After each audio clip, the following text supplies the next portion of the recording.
Okay, so in the last video we looked at navigation, we looked at the hand tool and how we can move around the map. Hopefully you've had a chance to have a little bit of a play with that in a new world. So if we just have a quick recap, the left mouse button, that allows you to drag the terrain, the right mouse button allows you to look round it, and the scroll wheel allows you to zoom in and out. Okay. What you'll find is when we go through these, sometimes if you hold the space bar down, you get the same function as the move tool. So as we go into the paintbrush, which is what we're going to look at next, you'll notice up here in the legend it says space bar, move camera. So if I'm holding down the space bar now, and I can move left mouse click, and I can move the same as if I clicked on the hand, and right allows me to move around, and also scrolling in and out. It has the same function. Okay, so this is the paintbrush, and this is where we add extra terrain. So this is a new environment that we've got, and this is how you will see it. Now if you wanted to add some extra terrain, normally what you do is you click on the paintbrush and you'd select what type of text you wanted. So you'll normally see it with the square blocks, and to navigate across the square blocks you use the left and right arrows on the keyboard, and this is the first one that you'll be presented with. So that is block number 20, and this is sort of standard Earth.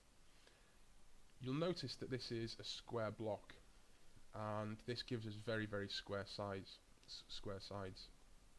I can also, if I push the down arrow on the keyboard, it gives me a smooth block. Now I'm going to select this smooth block, and I'm just going to click, space bar, left mouse button just to move over here, and I'm just going to click, and I'm going to add some extra. This is left clicking. Now everything's on the same level, but what I'm going to do now is I'm just going to move to the hand key, so I'm not going to try anything else.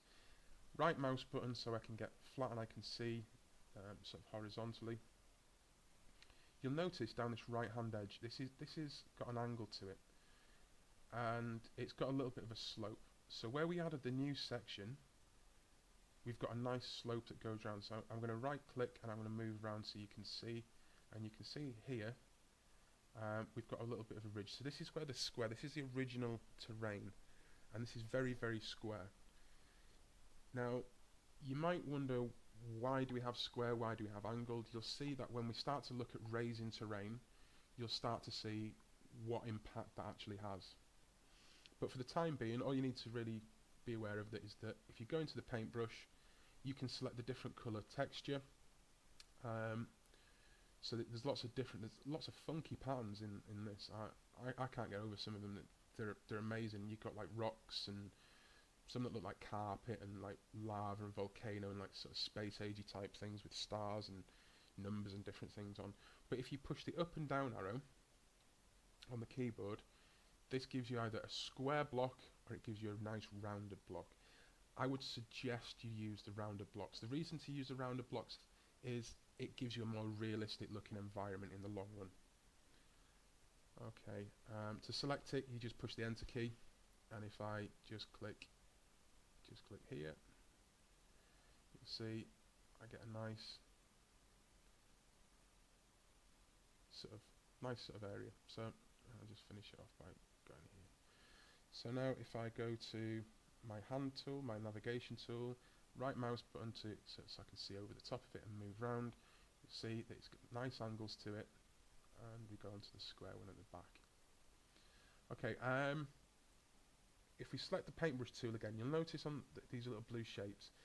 These blue shapes allow us to place items with different shapes. So obviously a rectangle, a square rather, gives us this square shape. A circle gives us a circular shape, so it gives us something like, it's not very circular, but it's circular in computer terms. And then we've got a sort of like a rectangular, like a cube. And what this does is, if I hold down the left mouse button, I can draw where I want this path to go, and it creates this path for me. So you see how it's gone off on an angle. And if I do the one with the circular one, once again hold down the left mouse button and you'll see it draws that path for me there, so I can basically just draw the path in as I need it. And the final one allows me to create shapes. So I'm going to space out of there, and like so, and it just basically allows me to draw, but this will give me a sort of rectangular one. So, and we've got a final one which is mottled brush.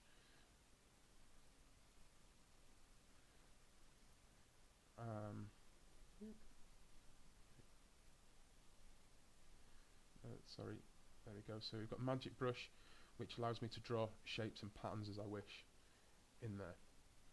To change the brush size, so we're going to go back to a circular one.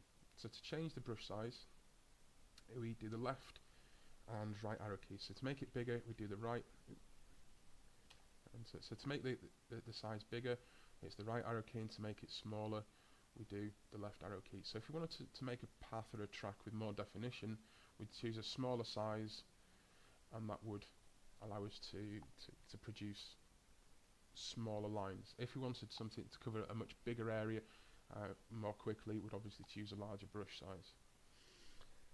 That's pretty much it for this video. In the next video, we're going to look at these three buttons at the bottom. We're going to change the contours of the terrain, and we're going to look at why having an angled side, or a beveled side as we call it, is better than having a square side. Okay, I'll catch you next video.